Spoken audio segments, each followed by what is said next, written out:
10 de novembro de 2008. O Dr. Alexander é levado às pressas para o hospital com fortes dores de cabeça.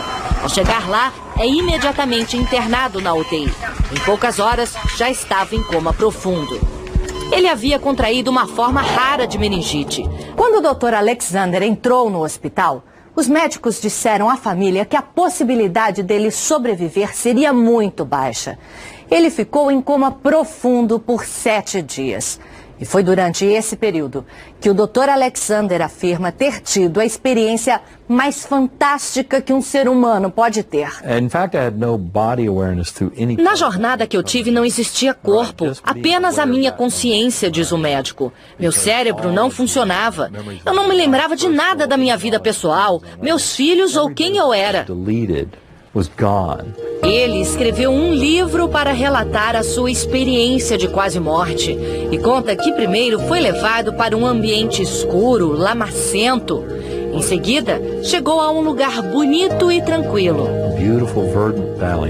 Um vale extenso, muito verde, cheio de flores e repleto de borboletas, diz ele.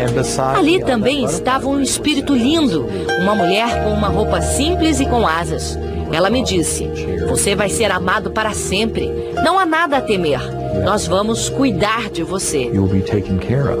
Pergunto ao Dr. Alexander se ele viu Deus. Ele disse que sim. Deus estava em tudo ao meu redor. Ele estava lá o tempo todo. Esse pesquisador da Universidade Federal de Juiz de Fora participa do maior estudo mundial já feito sobre as experiências de quase morte. Os estudos mostram que apenas 10%, uma em cada 10 pessoas que tiveram uma ressuscitação bem-sucedida, relatam experiência de quase morte. Os pacientes que vivenciaram uma experiência de quase morte tendem a ter, ao longo do tempo, por exemplo, aumento da satisfação com a vida, tendem a ter diminuição do medo da morte, maior apreciação da espiritualidade, maior apreciação da natureza. A morte é uma transição, não é o fim de tudo, resume o Dr. Alexander. Minha jornada serviu para me mostrar que a consciência nossa existe além do corpo. E ela é muito mais rica fora dele. Isso pode significar que a nossa alma, nosso espírito, seria eterno. No Brasil existem pacientes como o Dr. Alexander.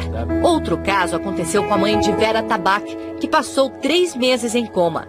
Ela voltou contando uma história incrível. Que ela confessou que tinha estado nesse período de coma, ela se viu como se fosse um quarto de hospital, sempre numa cama, com várias pessoas em volta, de branco, e ela disse que ela tinha feito um acordo, que eles tinham dado mais 20 anos para ela, que ela ia conseguir criar os filhos e depois ela ia embora.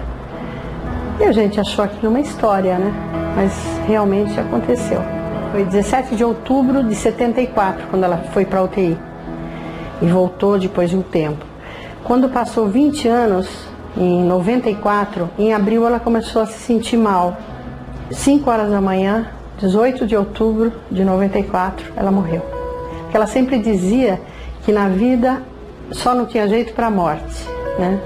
E depois que ela voltou, ela disse que até para a morte tinha jeito. O Dr. Alexander diz que por 2 anos tentou achar uma explicação científica para o que aconteceu com ele e com outros pacientes.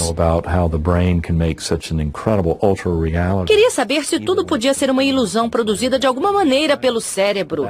E cheguei à conclusão de que não há como explicar. Não foi alucinação, não foi sonho. Mas nem todos concordam. O professor de neurociências da Universidade de Colômbia, Jim Mobbs, diz que é difícil acreditar num desligamento completo do cérebro e que mesmo no caso do Dr. Alexander, outras áreas do cérebro podem ter permanecido ativas, provocando as sensações que ele descreve. O nosso cérebro é muito bom em transformar a realidade. Num acidente, como um trauma na cabeça, os caminhos do cérebro podem ser danificados, mas é possível que ele encontre outras maneiras de identificar os sinais que vêm de fora e criar uma nova experiência, como a da quase morte, por exemplo. Analgésicos fortes e a baixa oxigenação do cérebro durante estados de coma podem explicar que luzes e sons estranhos sejam percebidos pela mente. E a sensação de estar fora do corpo já foi induzida artificialmente em muitas pesquisas. Eu acho que essas experiências de quase morte, na realidade, são uma maneira do cérebro lidar com um trauma. A ciência ainda não tem respostas conclusivas sobre as experiências de quase morte. A grande discussão que existe hoje é: a mente é um produto do cérebro? O cérebro produz a mente? Ou a mente é algo além do cérebro, mas se relaciona com o cérebro? Independentemente do que tenha acontecido, diz a esposa do Dr. Alexander, para ela, que ficou ao lado do leito do hospital esperando o marido voltar, o final foi feliz. Quando chegamos em casa e sentamos no sofá, não conseguia acreditar que ele estava lá, sentado junto comigo de novo. We were there sitting on the sofa together.